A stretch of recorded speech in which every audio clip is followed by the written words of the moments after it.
এমনটা হওয়াই স্বাভাবিক। হাইকোর্টও আজকে 7%কেই মান্যতা দিল ওবিসি সংরক্ষণ।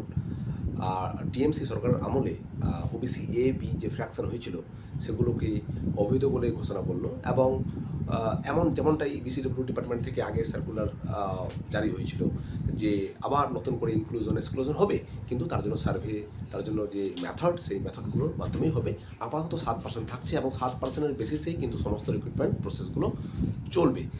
ইতিমধ্যে আমরা জানি যে এসএসসিও নোটিফিকেশন দিয়ে আজকে জানিয়ে দিয়েছে যে আনটিল ফার্দার অর্ডার পর্যন্ত সমস্ত কিছু প্রক্রিয়া, বিশেষ করে 11-12-এর পিভিআর, সেগুলো আপাতত স্থগিত থাকলো, পর্ষদ থেকেও চলে এসেছে।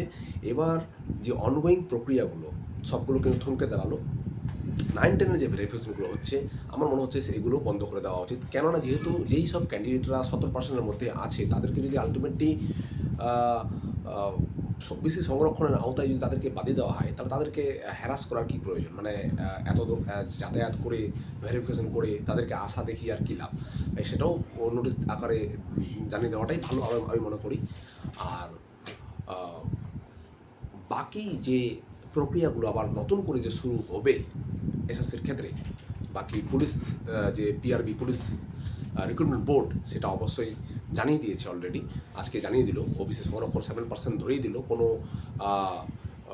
এদিক ওদিক না করে ডাইরেক্ট যেটা 7% যেটা সংরক্ষণ সেই নীতিটাকেই ধরে কিন্তু নোটিফিকেশন জারি করলো। বাকি এসএসসির তরফ থেকে যে অনগোয়িং প্রক্রিয়াটা 2016 যে 2025-এর ব্যাপারটা, তাতে যদি 2016টা যাতে অ্যাডভান্স এফেক্টেড না হয় সেই ব্যাপারটা কিন্তু এসএসসিকেই দেখতে হবে। এবার এসএসসি এই জিনিসটা দেখতে গিয়ে প্রচুর আইনি জটিলতায় পড়বে এমনটা আশা করা যাচ্ছে, এবং এই আইনি জটিলতাটাকেই ট্যাকেল দেওয়ার জন্য এসএসসি 4 জনের যে মেম্বার্স উপদেষ্টা কমিটি তাদেরকে নিয়োগ করেছে, এবং সুপ্রিম কোর্টও মুভ করবে এই ব্যাপারটা নিয়ে। এবার সুপ্রিম কোর্টের যে লেটার অ্যান্ড স্পিরিট অর্ডারের, এবং সুপ্রিম কোর্ট যে বলেছিল যে 2016-দের যাতে স্বার্থ যাতে রক্ষা হয়, সেই ব্যাপারটা কিন্তু অবশ্যই দেখতে হবে, কারণ এখানে কিন্তু অনেক সমীকরণ জড়িয়ে আছে।